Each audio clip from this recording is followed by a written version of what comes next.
Right డీటెయిల్స్లకు వెళ్తే Nacharam Delhi public స్కూల్లో ragging కలకలం రేపిన ఘటన ఆలస్యంగా వెలుగులోకి వచ్చింది. 9th క్లాస్కు చెందిన రిషాంత్ రెడ్డి పుట్టినరోజు వేడుకల్లో తోటి విద్యార్థులు ర్యాగింగ్ పాల్పడినట్లు పేరెంట్స్ ఆరోపించారు. రిషాంత్ రెడ్డి ప్రైవేట్ పార్ట్స్పై దారుణంగా తన్నారని, దాంతో బ్లీడింగ్ అయ్యిందని, అయినా వదలలేదని ఆవేదన వ్యక్తం చేశారు. ఈ విషయాన్ని స్కూల్ యాజమాన్యం దృష్టికి తీసుకెళ్లినా పట్టించుకోలేదని ధ్వజమెత్తారు.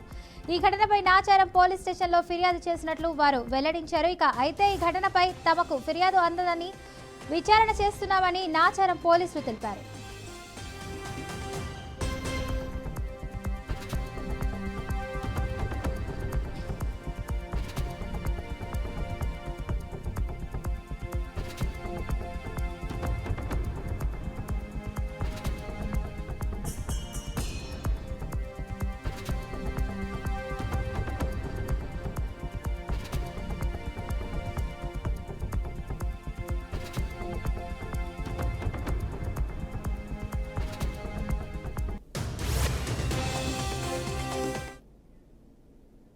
ఈ నెల 24 నుంచి అక్టోబర్ 2 వరకు తిరుమల శ్రీవారి ఆలయంలో జరగనున్న సాలకట్ల బ్రహ్మోత్సవాలను ముఖ్యమంత్రి నారా చంద్రబాబు నాయుడు టీటీడీ ఆహ్వానించింది.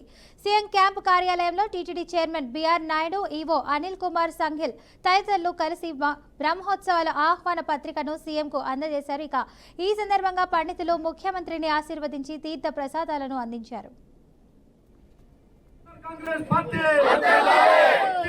లారీ ఓనర్ల ఐక్యత, అమాయక లారీ ఓనర్లకు న్యాయం వెంటనే, అమాయక లారీ ఓనర్లకు న్యాయం వెంటనే, అమాయక లారీ ఓనర్లకు న్యాయం వెంటనే.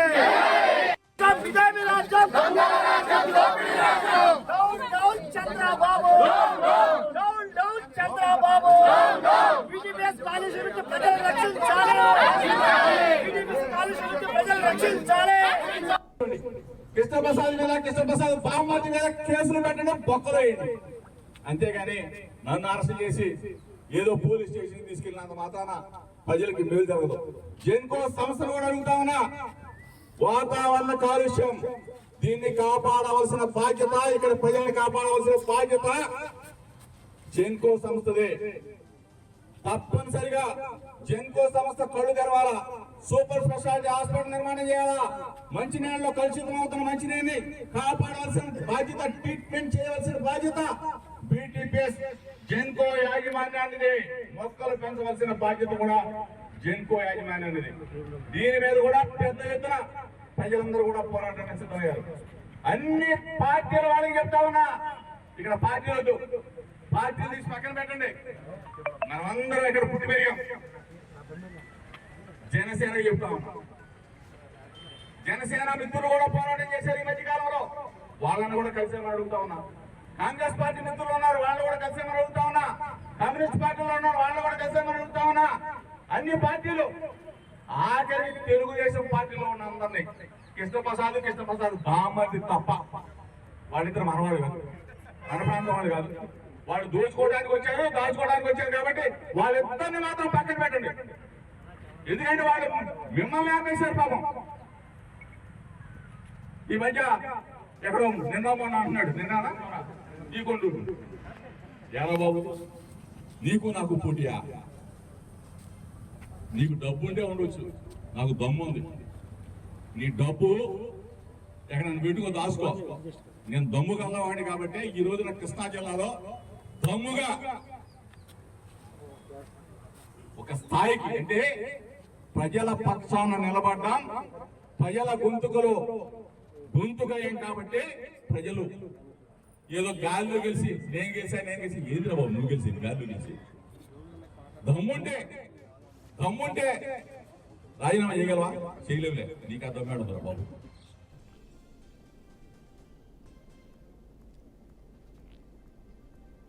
తెలంగాణలో మరోసారి అభివృద్ధి సంక్షేమ రాజ్యం రావాలని, నియంత్రణ లేని ప్రజాస్వామిక పాలన రావాలని బీఆర్ఎస్ వర్కింగ్ ప్రెసిడెంట్ కేటీఆర్ ఆకాంక్షించారు.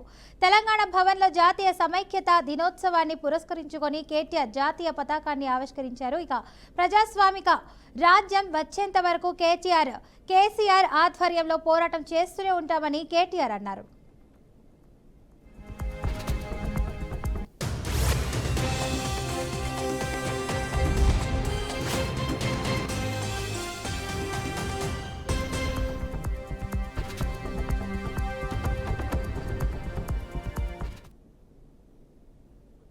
17 సెప్టెంబర్. కొంతమంది విమోచనమని, మరికొంతమంది విలీనమని, ఇంకొంతమంది విద్రోహమని రకరకాలుగా అనవచ్చుగాక, కానీ తెలంగాణ సాయుధ పోరాటంలో ఆనాడు వేలాది మందిగా, లక్షలాది మందిగా పాల్గొని వేలాది మంది అసువులు బాసి ఆనాటి రాచరిక వ్యవస్థకు వ్యతిరేకంగా పోరాడి మనకు ఇవాళ స్వేచ్ఛా వాయువులు వచ్చినాయంటే ఆనాటి అమరవీరుల త్యాగాలు మనందరికీ ఆదర్శం. వారందరికీ ఈ సందర్భంగా భారత రాష్ట్ర సమితి తరపున, మా పెద్దలు, మా నాయకులు, తెలంగాణ తొలి ముఖ్యమంత్రి కేసీఆర్ గారి తరపున, ప్రతి గులాబీ సైనికుడి తరపున వారి అమరత్వానికి శిరస్సు వంచి వినమ్రంగా నివాళి అర్పిస్తున్నాం. తెలంగాణ అంటేనే త్యాగాల అడ్డ, పోరాటాల గడ్డ.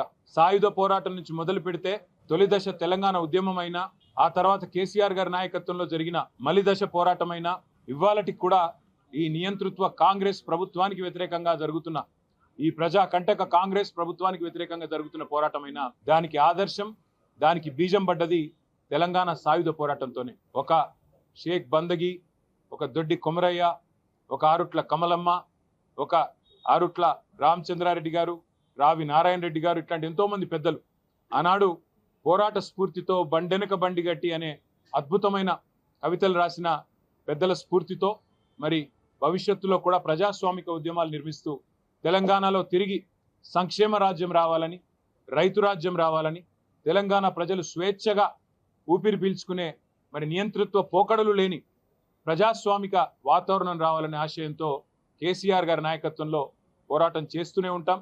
ఇవాళ పోరాడుతున్న మా విద్యార్థి తమ్ముళ్ళు, చెల్లెళ్ళు, గ్రూప్ 1 పరీక్షల్లో విఫలమైన ప్రభుత్వం కోర్టు అభిశంసనతో మరి ఈరోజు దిక్కుతోచక చివరికి రౌండ్ టేబుల్ మీటింగులు పెట్టుకుంటే ములుగు జిల్లా మంత్రి క్యాంప్ కార్యాలయంలో రాష్ట్ర మంత్రి సీతక్క మీడియా సమావేశం నిర్వహించారు. ఇక ఈ సందర్భంగా బీఆర్ఎస్ వర్కింగ్ ప్రెసిడెంట్ కేటీఆర్ పై తీవ్ర స్థాయిలో ఆగ్రహం వ్యక్తం చేశారు. జిల్లాలోని కన్నాయిగూడెం, వెంకటాపురం, వాజేడు మండలాలలో నకిలీ విత్తనాల వల్ల నష్టపోయిన 900 మంది రైతులకు న్యాయం చేయడంలో కలెక్టర్ కీలక పాత్ర పోషించారని ఆమె పేర్కొన్నారు. ఇక సింజెంటా కంపెనీ మేనేజ్మెంట్ ను ఒత్తిడి చేసి 3 కోట్లకు పైగా నష్టపరిహారం రైతులకు ఇప్పించిన కలెక్టర్ చర్యలను ప్రశంసించారు. ఈ నేపథ్యంలో బీఆర్ఎస్ నేతలు కలెక్టర్ను లక్ష్యంగా చేసుకుని అసత్య ప్రచారం చేస్తుండడం దారుణమని మంత్రి సీతక్క ఆగ్రహం వ్యక్తం చేశారు. రైతుల పక్షాన నిలిచి న్యాయం చేసిన కలెక్టర్ను కేటీఆర్ సమక్షంలో అవమానించడం తగదన్నారు. కలెక్టర్ను ఈ రాష్ట్రం నుంచి పంపించాలని బీఆర్ఎస్ దళారులు డిమాండ్ చేయడం సిగ్గుచేటన్నారు. ఇక నకిలీ విత్తనాలు రైతులకు వితరణ చేసి వారి నష్టానికి కారణమైన మధ్య దళారులు కేటీఆర్ ఎదుట మాటలు చెప్తున్నారని విమర్శించారు. కేటీఆర్ గారు ఆ రోజు నీ ముంగట మాట్లాడేటప్పుడు లేదా అక్కడ ఉన్న వాళ్ళకి ఏం అర్థమైందో తెలియదు, మేము వివరాలు చెప్తాము. మీరు వాజేడు, వెంకటాపురం, అదే విధంగా టీవీ ఛానళ్లలో దాదాపుగా 5-6 నెలల క్రితం వచ్చినటువంటి అనేక న్యూస్ పబ్లిక్ అందరికి తెలుసు, రాష్ట్రం అందరికి కూడా. హైదరాబాద్ నుంచి కూడా మీడియా సోదరులు కొంతమంది అక్కడ దాకా వచ్చి కూడా విజువల్ చేసిర్రు, వీడియోలు చేసిర్రు. ఎందుకు అంటే నరసింహమూర్తి లాంటి వాళ్ళు అక్కడ రైతుల యొక్క అమాయకత్వాన్ని ఆసరా చేసుకొని మరి నకిలీ విత్తనాలు ఇచ్చి వాళ్ళ నష్టానికి కారణమైనరు. వీళ్ళని ఆదుకోవాలనే ప్రతి ఒక్కరు ఆ రోజు డిమాండ్ చేయడం జరిగింది. దాని ప్రకారంగా మేము స్పందించి మరి కలెక్టర్ గారు అధికారి కాబట్టి ఆదేశించి మంత్రి గారు తుమ్మల నాగేశ్వరరావు గారు కూడా ఆ రోజు వచ్చి చెక్కులు పంచడం జరిగింది. ఇక వీళ్ళు ఎట్లా అడ్డుకుంటారు అనేది మీరు ఆ రోజు చూసి, మేమేమో రైతుల చెక్కులు పంచడానికి పోతుంటే మరి వేరే కారణాలు తీసుకొచ్చి రోడ్డు మీద ధర్నాలు చేసి ఏదో హంగామా చేసారు.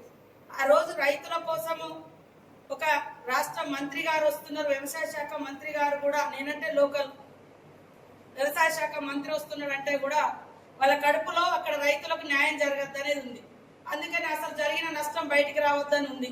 దాంతో వేరే సమస్య మీద పర్మిషన్ లేకున్నా కొద్దిగా వేరే తెల్లారి పెట్టుకోమన్నా కూడా ఆ రోజే కావాలని చేసింది. ఎందుకంటే రైతులకు నష్టపరిహారం ఇయ్యొద్దు, వాళ్ళ దళారీలను కాపాడాలనే ఉద్దేశంతో ఇక్కడ ములుగులో కూడా బీఆర్ఎస్ నాయకులు. హనుమకొండ జిల్లాలో కాంగ్రెస్ పార్టీకి చెందిన ఎమ్మెల్యే నాయిని బీఆర్ఎస్ పార్టీపై తీవ్ర విమర్శలు గుప్పించారు. బీఆర్ఎస్ అధినేత కేసీఆర్ రాజకీయ వ్యవస్థను చిన్నాభిన్నం చేశారని, ప్రజాస్వామ్య విలువలు తుడిచిపెట్టారని ఆయన మండిపడ్డారు. గతంలో కాంగ్రెస్ పార్టీకి చెందిన 36 మందిని బీఆర్ఎస్ ప్రభుత్వంలోకి ఆహ్వానించి మంత్రి పదవులు ఇచ్చారని గుర్తు చేశారు. ఇప్పుడు కాంగ్రెస్ లో చేరిన ఎమ్మెల్యేలను రాజీనామా చేయాలని బీఆర్ఎస్ నేతలు డిమాండ్ చేయడమేంటని ప్రశ్నించారు.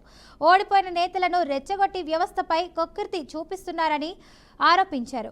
ఇక ఉప ముఖ్యమంత్రి పదవి నుంచి తమ్మినేని రాజయ్యను ఏ కారణంలో తొలగించారో బీఆర్ఎస్ పార్టీ చెప్పాలని డిమాండ్ చేశారు. పార్లమెంటు ఎన్నికల్లో బీఆర్ఎస్ పార్టీకి డిపాజిట్లు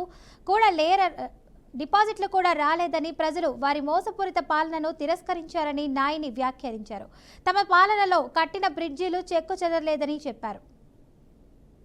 తెలంగాణని అందులో పాకిస్తాన్లకో అందులోకో ఇల్లు ఓన్ చేయకుండా రజాకార్ల నుంచి కాపాడుకొని పట్టుకొచ్చిన తెలంగాణని విలీనం చేసిన దానికి మార్పూరు వేషాలు వేసుకొని వీడు తిరుగుతూ అంటాడు. అసలు మీకు ఆ చరిత్ర ఉందా? మీరు అప్పుడు మీ పార్టీ అనేది పుట్టిందా? మా దౌర్భాగ్యం ఏంటంటే మేము బ్రిడ్జులు కట్టినాం, ఆయకట్టలు కట్టినాం, గొలుసు చెరువులు పెట్టినాం. ఇవాళ నాగార్జున సాగర్ కానీ శ్రీశైలం కానీ ఇన్ని డ్యాములు కట్టినా ఇవాళ చెక్కు చెదరలే. మీరు నిన్నగాక మొన్న కట్టిన వాటికి చరిత్రలు ఊలిపోయి అసలు ఆర్థిక వ్యవస్థనే చిన్న భిన్నం చేసి తెలంగాణని సర్వనాశనం చేసి ఇవాళ కారు కూతలు కూసుకుంటా ఓ లంపెన్ గ్యాంగ్ తిరుగుతున్నారు. అప్పుడే ఎలక్షన్లు వచ్చినాయి అన్నట్టు దాన్ని పట్టుకొని కాంగ్రెస్ పార్టీ మీద దుష్ప్రచారం చేసుకుంటా. నిజం కూడా లంపెన్ గ్యాంగే అది. వాళ్ళు ఎవరు చక్కగా ఉన్నాడు చెప్పాలో పోయింది దాంట్లో. ఆ రాష్ట్రంలో పొద్దుగాలైతే కేటీఆర్ అదే మాట్లాడుతుంటాడు.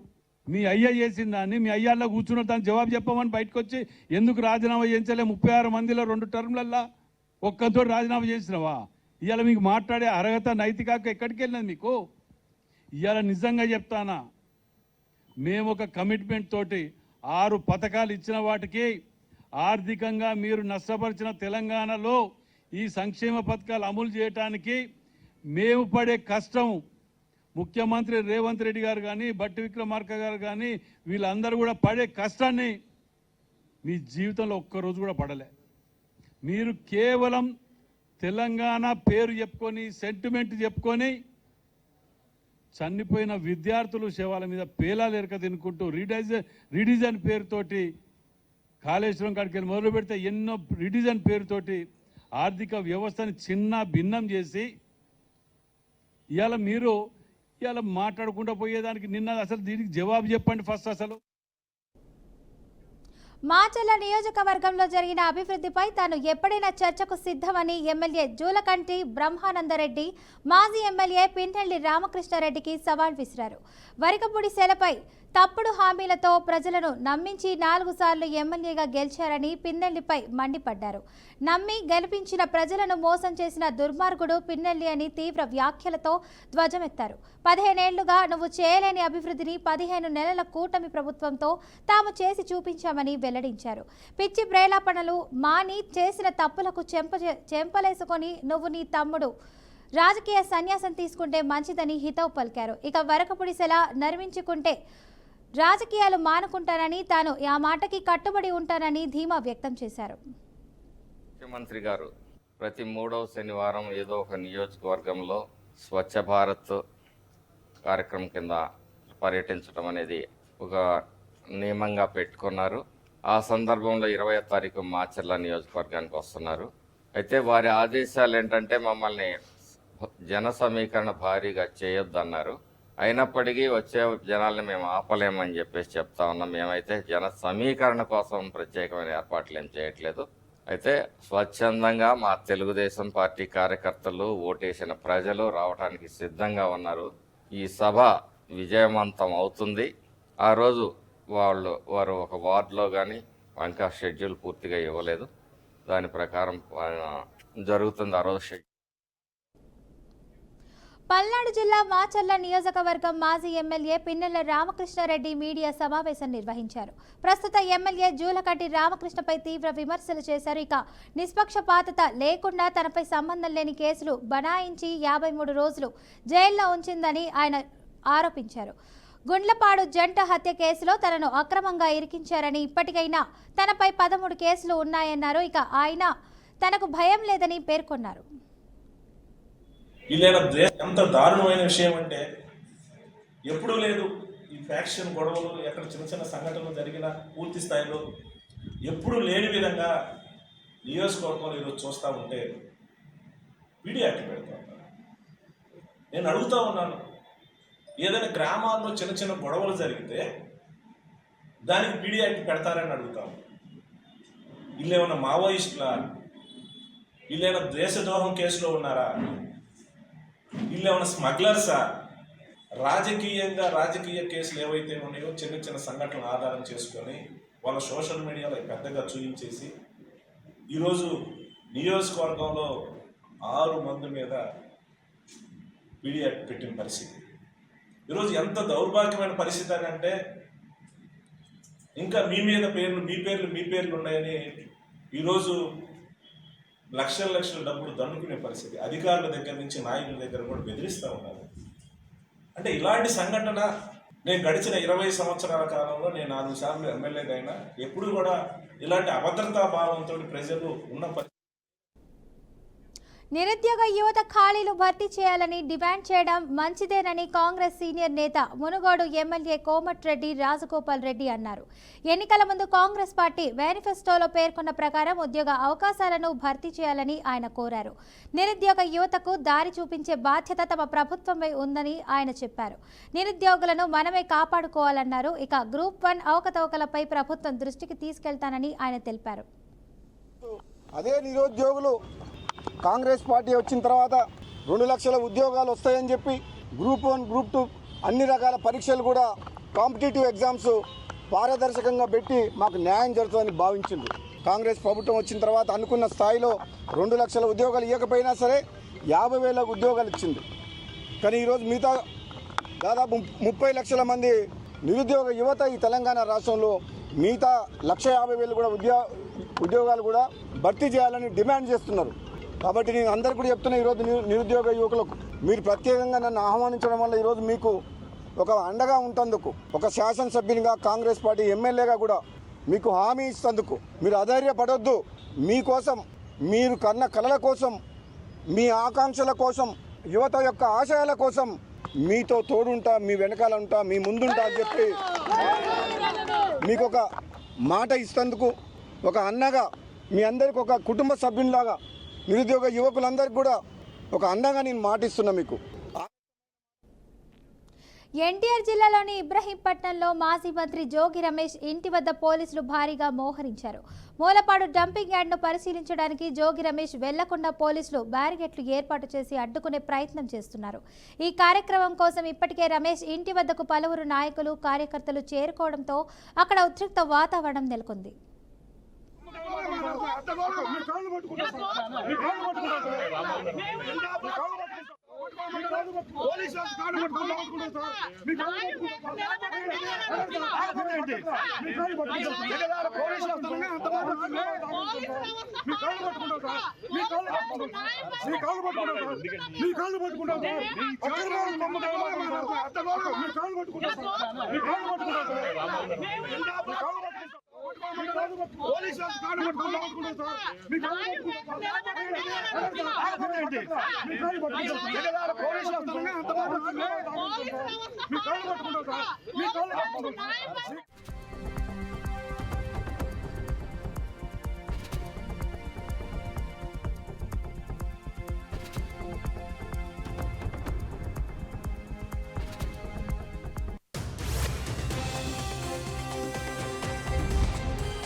హైదరాబాద్లోని హైడ్రా టీఆర్ఎస్ సిబ్బంది తమ జీతాలను తగ్గించడంపై ఆందోళన వ్యక్తం చేస్తూ హైడ్రా పోలీస్ స్టేషన్ ముందు ధర్నా చేశారు.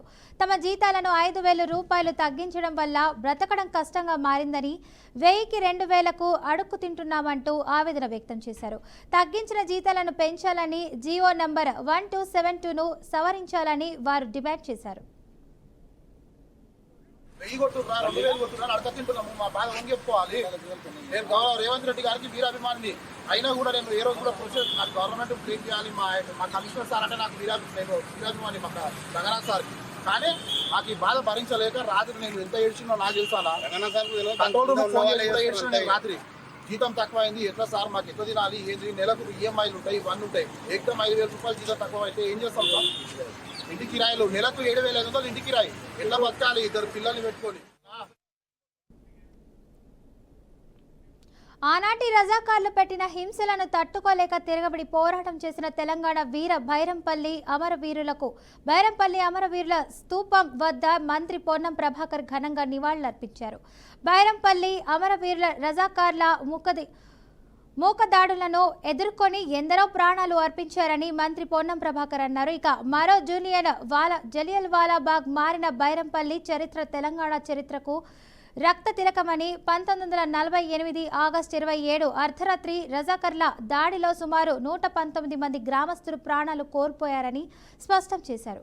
తెలంగాణ ప్రజల కోసం ప్రాణ త్యాగం చేసిన వీరులను స్మరించుకుంటూ ఈ ప్రభుత్వం ముందుకు సాగుతుందని, అమరవీరుల ఆశయాలను ఈ ప్రజాపాలన ప్రభుత్వం నెరవేర్చుతుందని మంత్రి పొన్నం ప్రభాకర్ అన్నారు. గ్రామాలకు సంబంధించి ఆగస్టు 27 నాడు 1948 ఆనాడు నిజాం రజాకారుల దాడికి బలైనటువంటి అమరవీరులందరికీ జోహార్ జోహార్. ఈ బైరాన్పల్లి గడ్డకు మరొకసారి నమస్కారం చేసుకుంటూ వీర పోరాటం కొనసాగించినటువంటి అమరవీరులను స్ఫూర్తి చేసుకుంటూ పెద్దలు చామల కిరణ్ కుమార్ రెడ్డి గారు, గౌరవ పార్లమెంట్ సభ్యులు ప్రతాప్ రెడ్డి గారు, జిల్లా కాంగ్రెస్ అధ్యక్షులు, అదేవిధంగా కొండాల రెడ్డి గారు, ఇంకా స్థానిక మార్కెట్ చైర్మన్లు, ఇతర పెద్ద బాధ్యత గల ప్రతి వ్యక్తికి హృదయపూర్వకంగా ఈరోజు అమరవీరుల సాక్షిగా తెలంగాణ శుభాకాంక్షలు, తెలంగాణ ప్రజాపాలన శుభాకాంక్షలు.